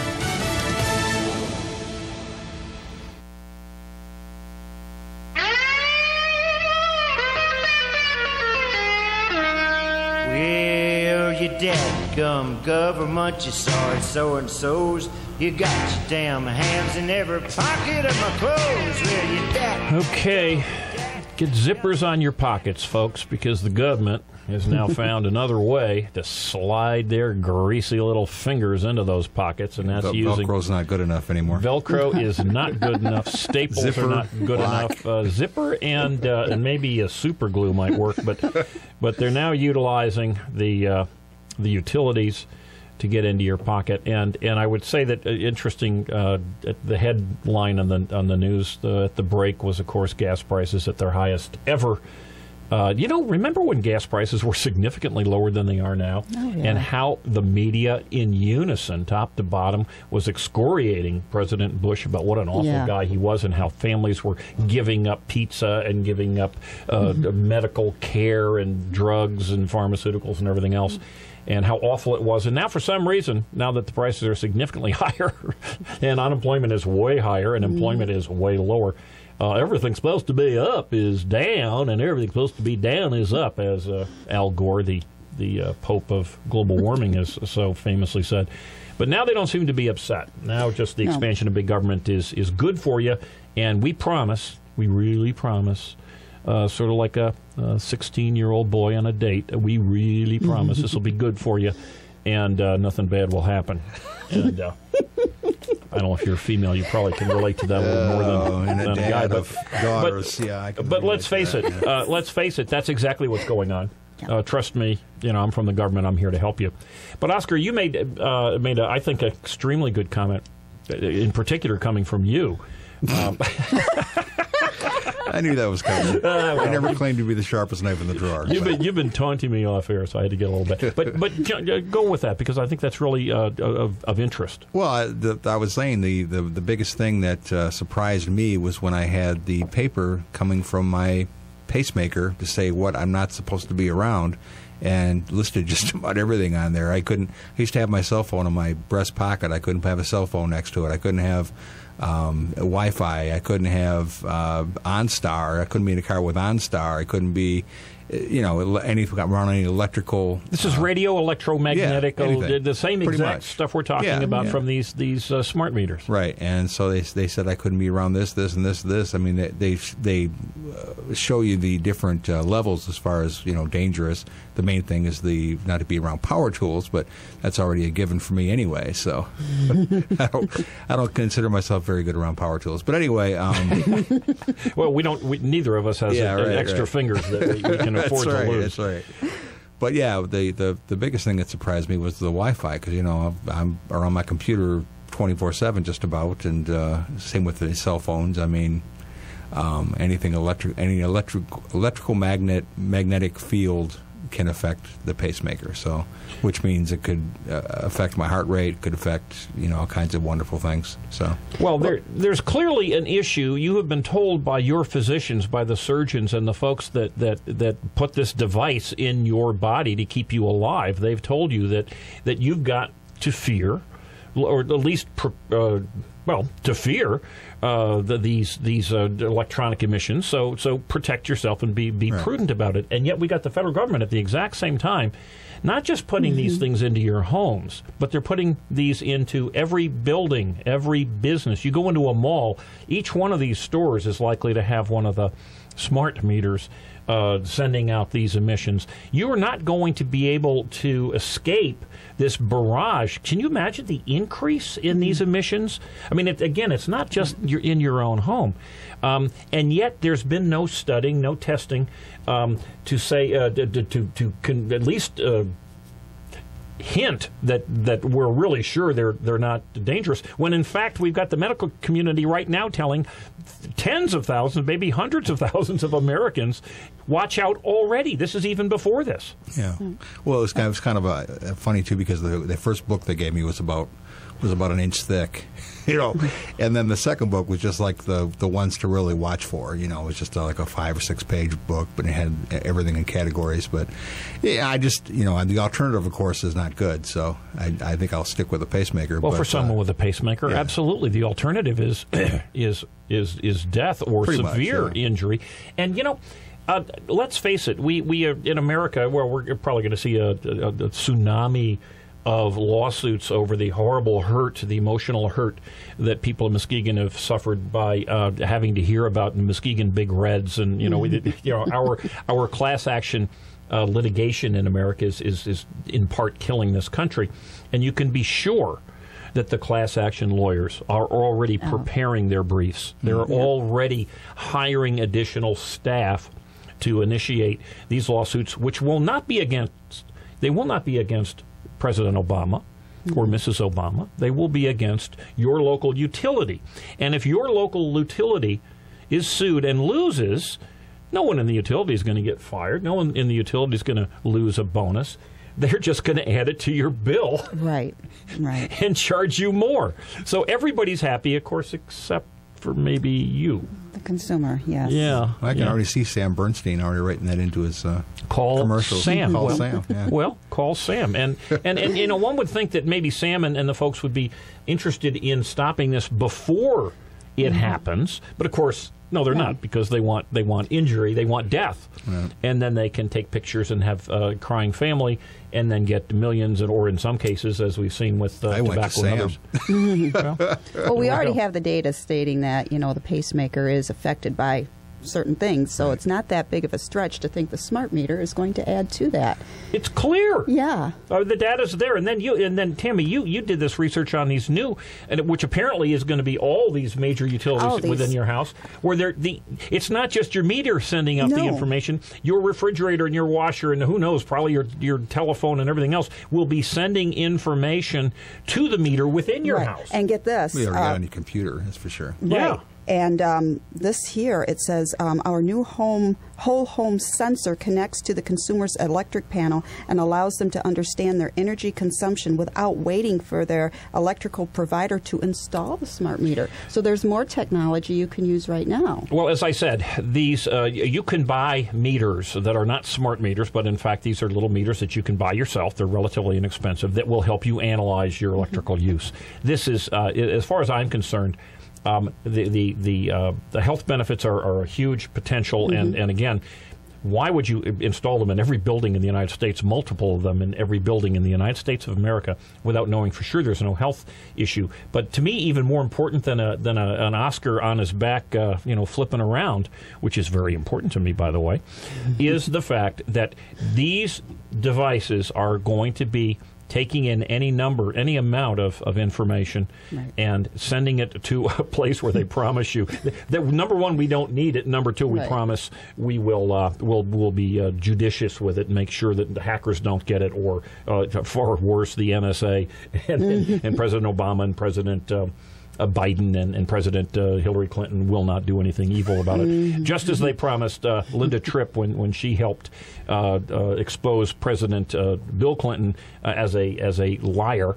Her supposedly private employment information was shockingly made public to the Washington Post and others.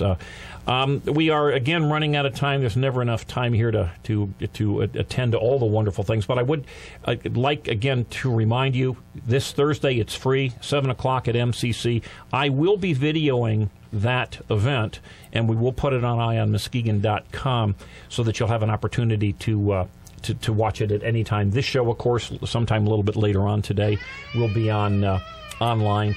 Thank you, Tammy, Oscar, certainly the Stop Meter folks. We need more information. Next Sunday, Oscar and I will continue our quest for truth, justice, and the American way. And hey, at noon today, don't forget Renegade River Show, Mike Hewitt. Mike's asked me to be on again, so I'll be on in another 2 hours. Oh, my golly, it doesn't get any better than that. And certainly for some folks. And folks, you have a great week in our little piece of heaven. Next week, we'll put the eye on you, Muskegon.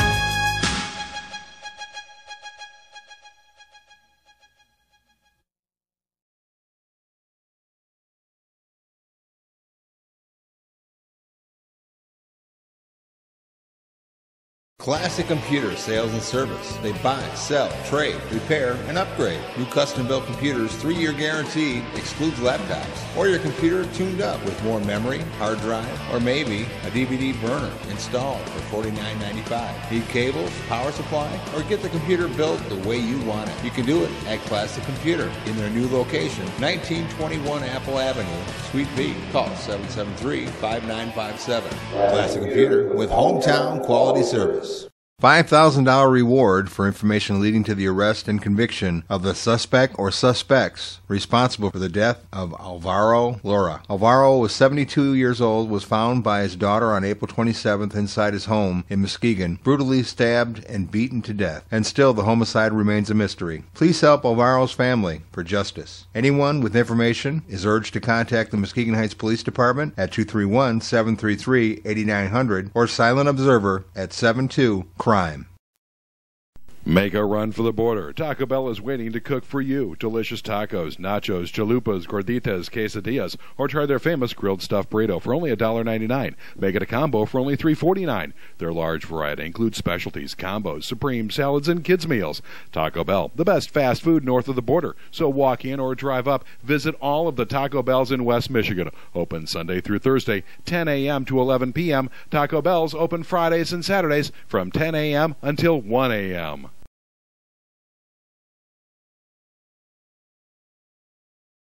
That experience is helpful in getting around the bureaucracy and the internal arcane rules that can stop any great movement. And there's little question that you have to have experienced, knowledgeable, intelligent people. I don't necessarily think, though, that you have to have paid the dues across the board. A classic example, Ted Cruz, Ron Johnson, Senator Ron Johnson up in Wisconsin, all these novices that came out of nowhere. And they came from business, they came from other successful lives, but in fact they essentially did not pay any of the traditional dues, and they may very well be the leaders of our party going forward.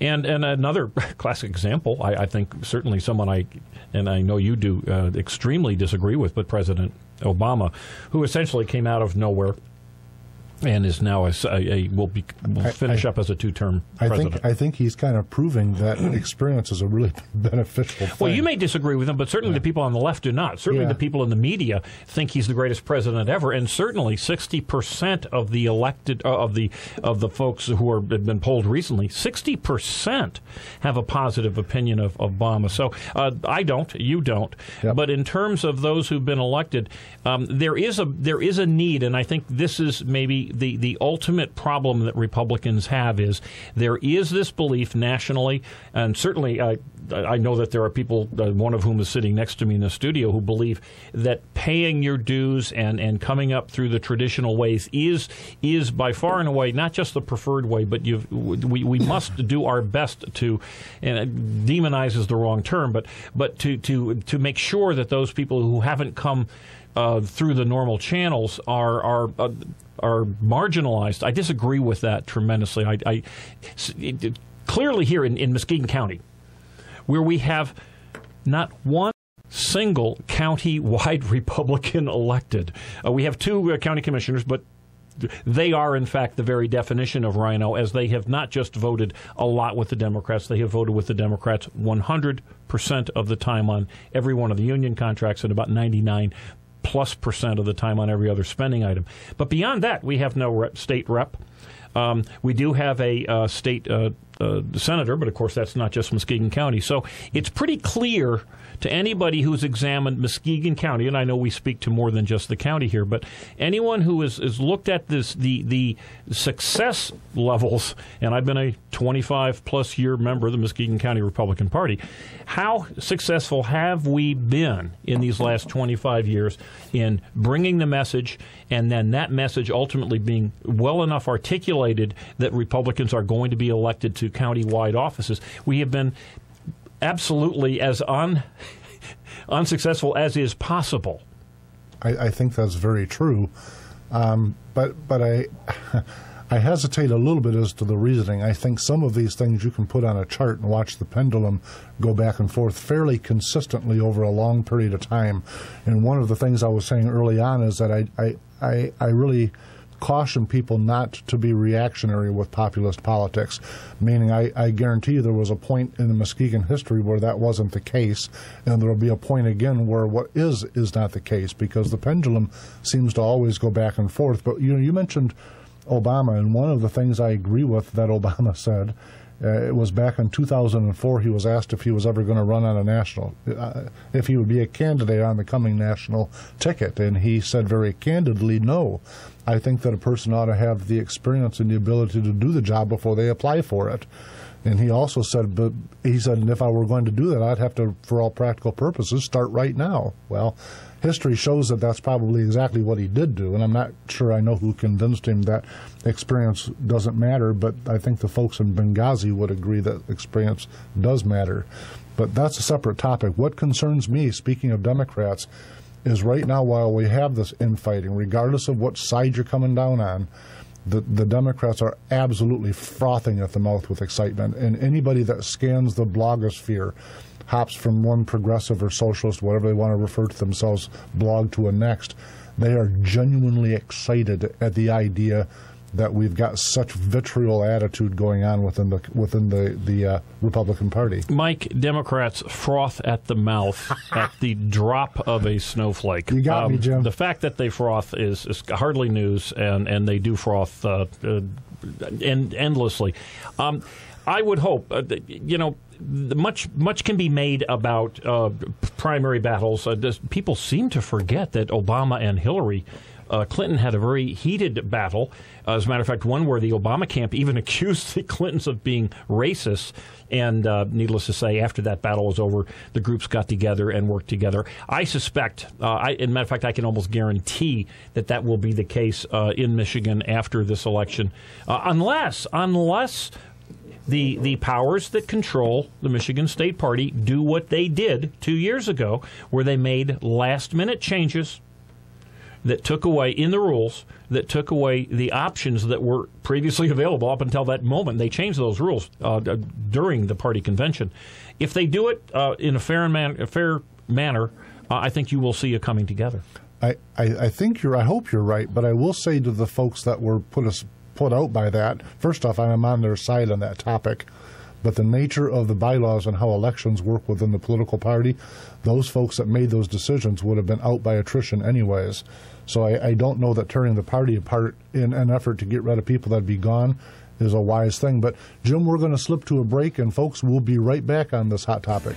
Classic Computer Sales and Service. They buy, sell, trade, repair, and upgrade. New custom-built computers, 3-year guarantee, excludes laptops. Or your computer tuned up with more memory, hard drive, or maybe a DVD burner installed for $49.95. Need cables, power supply, or get the computer built the way you want it? You can do it at Classic Computer in their new location, 1921 Apple Avenue, Suite B. Call 773-5957. Classic Computer with hometown quality service. Welcome back. You're listening to Mike Hewitt on the Renegade River Show, and today Jim Riley, who is the host of Eye on Muskegon, and I are kicking the proverbial dog around the studio a little bit, talking party politics as we approach the coming Michigan Republican State Convention. Jim, where we leave off? You were in the middle of beating me up over something.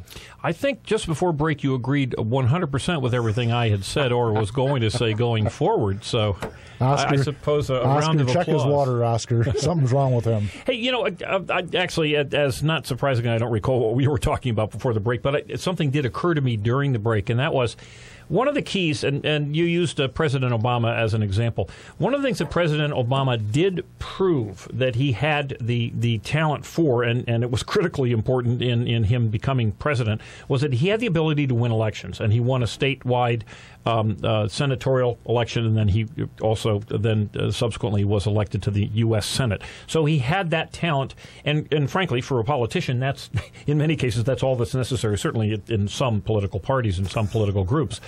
But when we're talking about 2nd District or the far bigger issue here, which is, of course, the Bobby Stochek. Bobby. I just call him Bobby. Okay, Bobby. But he is the chairman of the state of Michigan Republican Party, and he is looking at a challenge there, as are some of the supremely higher ups there. And it's a different talent that's necessary to be a state party chairman. Their organizational skills, fundraising, money skills of that sort.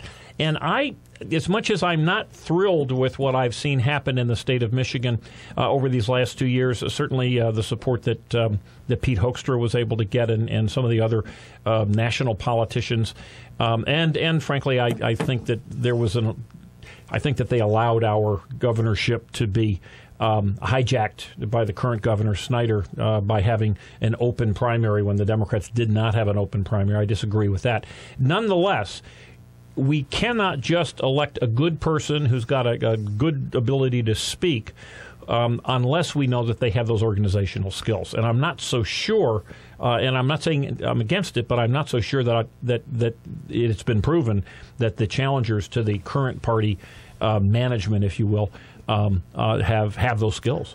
I got to tell you, when I look at party politics in general, if it's run right, it is not ideological. I know that sounds contrary to rationale, but what a party really is it's a candidate electing machine.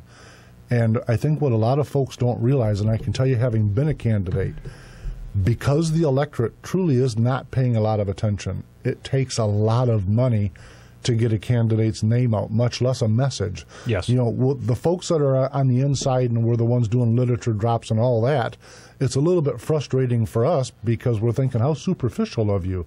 You're running on 2 or 3 key points and there's fires are burning all around us and you're talking about legalizing marijuana or whatever the particular topic is for the given candidate. It's a little bit frustrating, at least for me. But having been a candidate, as I said, the reality of it is it takes, even in a state house district, some of the candidates have spent up into the $150,000 range. In the race I was in, there were 8 Republicans and 1 Democrat in respective primaries. And I haven't added it up, but I think in total it was well over $300,000 that was spent to end up with a 7% or so eligible voter turnout. And I've learned from marketing in business that it takes 60 impressions to get the average person to remember a name. And so on one hand, it's nice to say we need to get party lobbying organizations and money out of politics. But on the other hand, if no one's paying attention and you need to get them to understand who you are and what you are, that's the reality of it. And so I'm tying this in with the Bobby question. No, I don't. If you take, I'm a Jeffersonian, I'm a classical liberal. So when I sit down with him, and I have, by the way, when I sit down with him and go down the list of the things that we could agree or disagree on, it's probably 75% that I agree, and the difference I vehemently disagree with. But I have to set that aside because what his function is organizational and fundraising. And like it or not, fundraising is the key. I've mentioned on the show before, I've got an old picture. It's a picture of a state, I think it's a courthouse in some small town. There's two politicians standing out on the court steps, and the entire town is standing in the street. One politician says his spiel, and then the other politician says his spiel, and now the community has been informed and they go vote. That's not how we do it anymore. Nowadays, we've got to have just a plethora of commercials over and over and over again. And it takes dough, it takes advertising. You know, I agree with you that it takes money and it takes advertising. That's very clear to anyone who's ever suffered through, which is now a 4-year presidential campaigns, 2-year House campaigns, and the like. But we have had very significant successes, and President Obama, as a state Senate and a U.S. Senate candidate, can attest to this. We've had great successes with not tremendous amounts of money being spent when you have the kind of candidate who has a message and garners the grassroots support of not just the extremes, but also those middle voters. And I think that it's been a mistake, and we've seen this here in Muskegon County. I'm a supporter of Holly Hughes. I hope she runs again. But I think there's been a mistake to blame folks who voted for the Libertarians for her 400-vote loss. I think the mistake lies really in that campaign for not going out and explaining to those middle-of-the-roaders, or I'm sorry, not middle-of-the-roaders, those folks who were very conservative, explaining her votes and why she voted in ways that perhaps they would have disagreed. I think that it makes far more sense to act like a Reagan Republican than what we've seen lately, where you feel you have to buy the campaign, and certainly Governor Romney has, to my way of thinking, proven this. He had enormous amounts of money. His message, ask anybody, what did he stand for? Well, it was really kind of fuzzy. The same thing with Senator Hansen, our Republican Senate candidate, coming up in about a year and a half now. Give us a reason to vote for you. Senator Ted Cruz in Texas was absolutely opposed, top to bottom, by the Republican establishment in the state of Texas, an otherwise very conservative state. Ron Johnson ran against an unbeatable Democrat opponent in Wisconsin. He's a businessman, came from no place, had to beat two very formidable primary candidates, came out of no place. But he had a message that resonated with the people, and he was very clear about it. He wasn't wishy-washy about it. I'm all for raising money. And it's a critical, as you suggested, if you're going to be the manager, if you're going to be the leader of the Michigan Republican Party, and I would say if you're going to be at least an effective leader in the 2nd District, you have to have those managerial skills and those fundraising, if not skills, certainly the connections and the relationship to those people who can help you raise the funds. But if we're going to take those same funds and we're going to dump them on the same type of losing campaigns that we've had, or losing candidates that we've had, then that's a mistake. One of the things that I've just turns me off so often is that Republican candidates are afraid to meet with their Republican constituents. I can understand you don't want to go into a big room full of union people. That might be putting off. But if you're afraid to go into a room of Republicans and say, this is why I voted for this, then you've got a real problem. That's what we have here to a certain extent in the 2nd District, to a very large extent here in Muskegon County.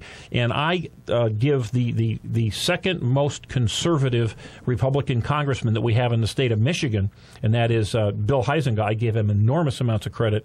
He has gone in front of his constituents. He's answered the tough questions, and it wasn't just Republicans that he answered to. He went out there and he answered to the entire communities. He continues to do that. I hope he really ramps it up because, number one, he's good, and as we all know, it's so much easier to be truthful rather than try to dissemble and hide and run away from your votes. And that's what's gotten me. The Holly Hughes, and again, lovely lady. I do hope that she runs again. I will very strongly support her again. But I would sure like to have her stand up in front of a bunch of Republicans and say, hey, look, I voted for this, and I know you're unhappy with it, but here's why I did. And maybe I made a mistake, maybe I'll go forward, or maybe I'll be able to convince you that I was correct. Jim, you got a lot of things on the table, so let me try to remember point by point. That's why I did so many. Wow, just a plethora. Here's the problem as I see it. If we use a litmus test to say Holly was too liberal, I've heard that a lot, by the way. I have also. Who cares if she won? She's too liberal. Here's the problem with that. The people that will make that statement, first off, they're the same ones that are trying to, in my view, tip over the Republican Party right now, but that's another topic. We'll get to that again. What happens when you use that kind of litmus test is it does not take into consideration the value of having majorities in the state house or the state senate, or in our Congress in the in Washington. I got to interrupt here just for one quick set. I'm not suggesting that it makes sense for people to use a litmus test and to look for purity, and if not, you're going to vote third party or stay home. I am suggesting that the candidate must understand that very strong, fervent belief does lie in the hearts of so many conservative Republicans in our state, and it's up to the candidate to bring them in, not for all the rest of them to just shut up and say, okay, the candidate's not going to address me, the candidate's not going to answer my questions, but I'm still going to vote for them because that's the best of a bad choice. I got to tell you, I'm kind of disappointed because we actually agree. And where I'm going, I know it's terrible. Time for a commercial, maybe. Jesus. Here's where I'm going with this. I want to give you an example. And again, I've known Holly for a fair number of years. I support her because of what I've already said. This is a really marginal district. As do I. And I don't think it's appropriate to say, are you the most right-wing person in Lansing? And if you're not, we're going to throw you out, because that's not what her district is. That's not who elected her. So that would be my personal litmus test and not the district's litmus test, which is vastly more important. Now, having said that, a couple weeks ago we had the chair of the Libertarian Party on, and we kicked around what you brought up a little bit ago. Who was that? What was her name? Was she the state chairman, or was she the Deneen? I think Deneen. It doesn't matter, but was she local? No, she's the chairperson of the state Libertarian Party. Okay, great. Okay, she was our guest. At any rate, one of the things that her and I kind of debated, well, it wasn't heated, but kind of talked about, was exactly the race with Holly Hughes. I've known Nick Sundquist, the Libertarian candidate, for a very long time. I consider him a very dear personal friend. Having said that, Holly actually lost by 333 votes. He lost with 1,800 and some votes. Forget the math. Set the math aside for a minute. And Holly, I'm sorry I'm going to say this, but I offered for Holly to come on this show. I don't want to overappraise myself, but I was the chair of the Republican Liberty Caucus. I know a few libertarians.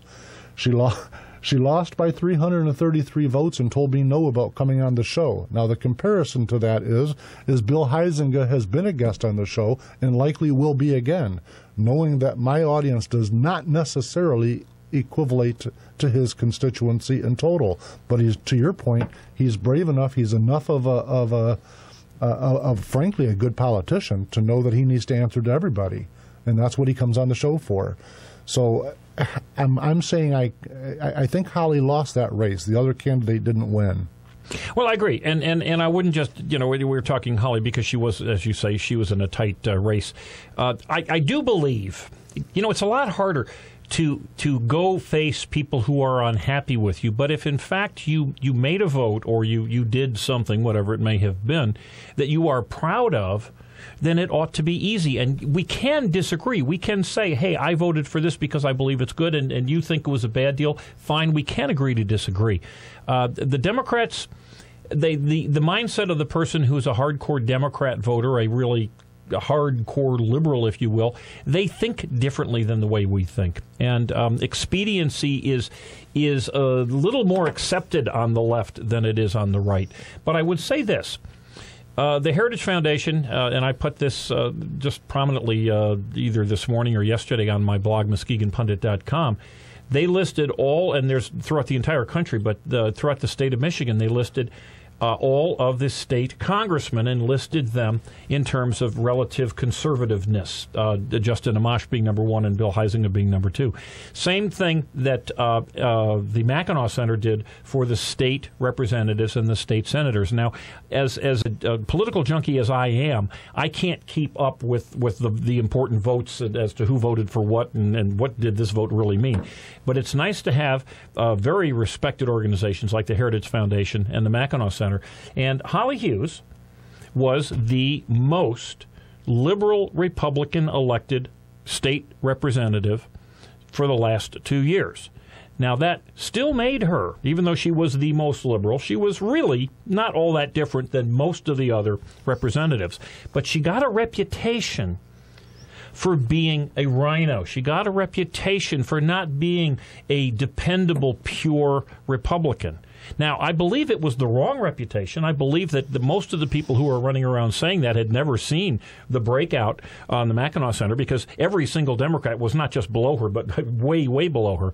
But the fact is, she didn't bring the message. She said, look, people are complaining to me about this.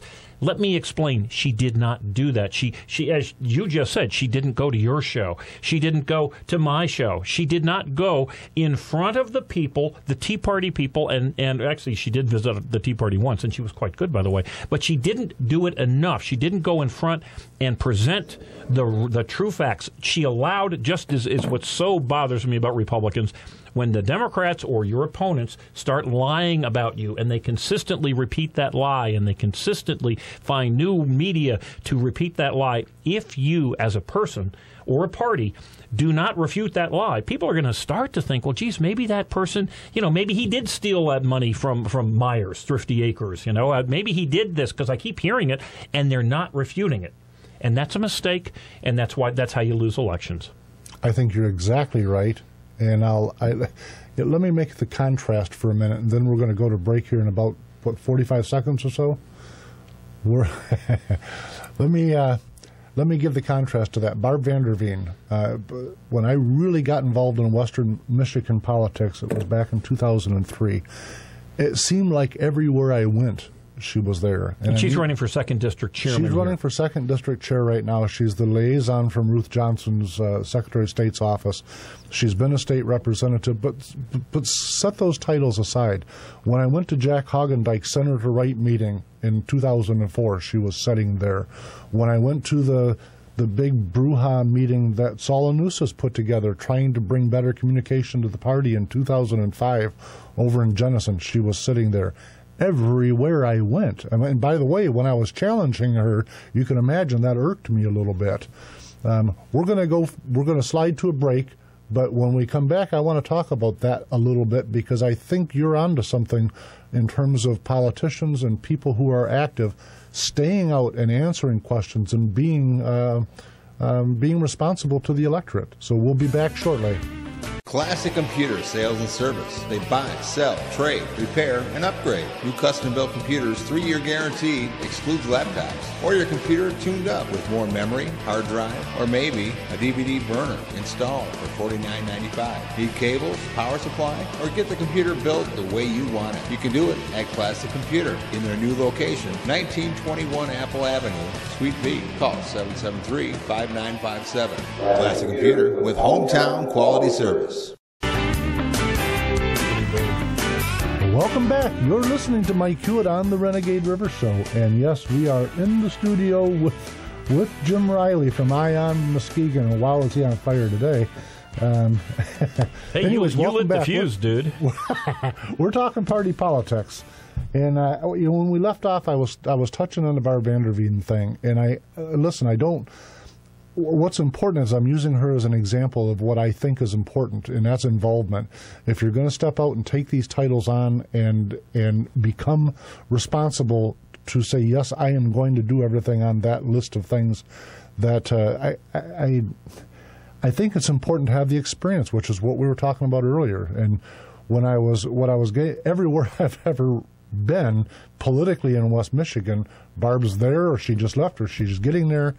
I think that having a second congressional district person that can pick up the telephone and call statewide elected office holders, can call the House Republican caucus if necessary, can call almost every single elected, at least mayor or president in township or villages, and have some kind of ongoing relationship with them to where there's. You don't have to spend the first 5 minutes going, nice to meet you, nice to meet you. There's a certain amount of impact that can be caused by having a good reputation and a long list of... That's what made Thomas Jefferson great, not to compare to Thomas Jefferson, but... Well, I agree with you. Like every election, I don't care if it's a partisan election or a nonpartisan election, or if it's even a citizen initiative, it sure is nice to hear someone intelligently articulate the benefits that will accrue from voting in their direction. And I would imagine that the person, it's Isaac Asimov or someone who's running against Barb Vanderveen, it would be nice, and I have yet to hear it. Jim, I don't think it's Isaac Asimov. I'm just guessing. Well, it doesn't. It's Isaac something. It could be like Newton or... It could be Isaac Newton. Some other or his brother scientific Fig. Figure. But whatever, we don't want to get caught into the names here. But what's nice is, again, articulate the reason. Why should you vote for me? And one of the things that again, I used Ted Cruz and I used Ron Johnson. They were very specific about what they would try to accomplish and why you should believe that they could accomplish it. I believe, as much as I disagree with President Obama, he was very clear in what he said he would run on, what he would accomplish, what he would do.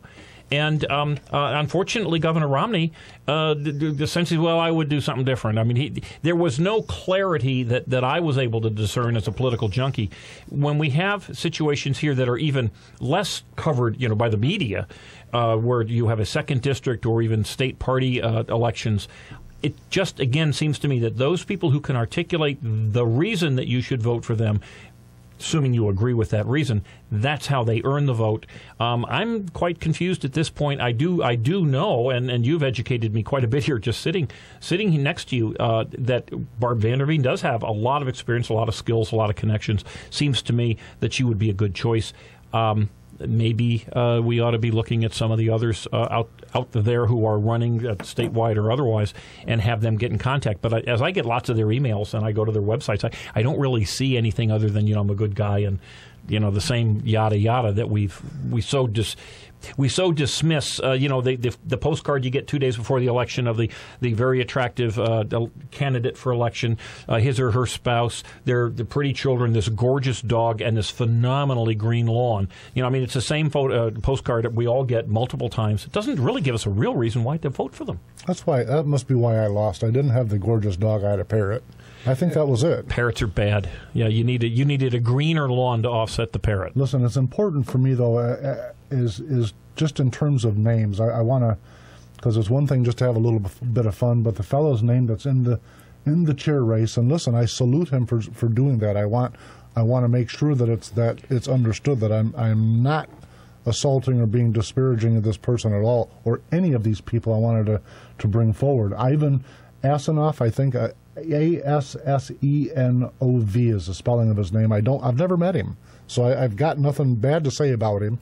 I can only tell you that I've known Barb Vanderveen, frankly, since I challenged her. And his last name is Asenov? I don't know how to pronounce it. You pronounce it. No, I just did.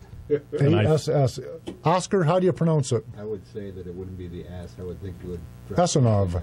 Asenov. I'm not trying to be disparaging. Please understand. I don't know how to pronounce it. I don't know. We're probably going to get the FCC on us. Listen, his name is Ivan, and I salute him because I've stood up before and announced my own candidacy and went through the things, taken the arrows. So anyone that takes their citizenship far enough to say, I will personally put my name on it, I salute this person. It happens that I know Barb Vanderveen. I know that she's more than capable of doing the job. To your point earlier, she has a mission. This is what I'm going to accomplish. This is how I know I can do it because I've already done it. Those things impress me. But moving on, the next one is Kurt Van Koevering, who's running for vice chair. He is the former chair, and he's being... And by the way, I've got to make an interesting point here in a second. But he's... Talia, you help me again here. How do you pronounce that name? You know what? Talia, I believe it is. Talia Grieve? Grieve, yes. Running for vice chair. And she is female, and I'm highlighting that because the bylaws of the 2nd Congressional District Party or organization says that chair and vice... By the way, this is a state law also. Says that chair and vice chair must be opposite sex. So if Ivan were to win chair, I don't know what the outcome would be if Ivan won and Kurt also won, or if Barb won and Talia, however you say her name, if she won. Talia, thank you. So that's an issue. But moving on, you got secretary is Gene Welch, who I know, and Juanita Pierman, who I know. Listen, both of them are longtime volunteers on a county basis. I've met Juanita. I don't know her tremendously well, but I can tell you she helped me with my campaign with some information. And Gene Welch is a Tea Party guy, very, very nice, hardworking guy. Both of them are great people, so I'm not making an endorsement there. We're going to be okay if either one of them win in terms of that role. Treasurer is Norman Wolger. Is that how you say that? I'll stick with you there. Yep, I don't know the name, but I can tell you that the treasurer, the other candidate, is Roger Moderman III. And I have to come clean on this one a little bit. When I was a candidate in 2010, and I had open heart surgery, which caused me to withdraw from that race. So I had a very, very short-lived campaign. But during that period of time, Roger Moderman was my treasurer. He was my state campaign. Oh, interesting. He was my registered treasurer with the state. State committee people, I'm not going to go through all the names now because it turns into a plethora. But state committee man, there's 3 positions that are possible, and there are 6 candidates. State committee woman, there are 3 positions possible, and there are 6 candidates. In the at-large position, and I've been an at-large for 2nd Congressional District before, but the at-large position, there are 8 possible positions, and I think 22 candidates. So I'm one of them, as a matter of fact. Are you really? Yeah. I can't endorse you, Jim. You called me names earlier. Well, that's... That's okay. That's all right. All jokes aside, listen, I want to tell everybody on that list, I salute you guys, for you and you included, Jim, to get involved, to say, raise your hand and say, yes, I will take an active part and be a volunteer and work for free and try to advance the cause of liberty. I think those are important people, whether they win or not. And so I don't want to make today's show just beating up on candidates, because that's certainly not the goal. I've been there, done it, and I understand what goes involved in it. So thank you for standing up and doing that, Jim. Well, glad to do it. Was he humble for a minute, Oscar? Yeah. Was he really? I've never seen that. Well, you know, sadly, it occurred to me that if someone said, Jim, why are you running for a state committeeman or a district committeeman, I wouldn't have a good answer. So given the requirements to earn my vote, I don't think I've earned my own. I got to tell you, when I ran for office, I got told early on by not people involved in the party, but Mike, do you have a real reason of why you're running, and what are you going to do if you win? And it really causes a person to sit down and do some personal self-reflection. It's really, really a huge question, especially, and it's why I'm endorsing a lady that I ran against years ago, because A, she was able to say, yes, Mike, I have a plan, and this is it. But I think that, as you used that word earlier, I don't think you agreed with. I think she's earned the role, and I don't think... for my own self, I don't know that it would be honest of me to say I've been an at-large person, and so now I can run the 2nd Congressional District over 9.5 county political parties. I don't know that I would have the gravitas and experience to do that. Well, running it at the top clearly has greater requirements than just being one of the contributors. So I would agree with you there.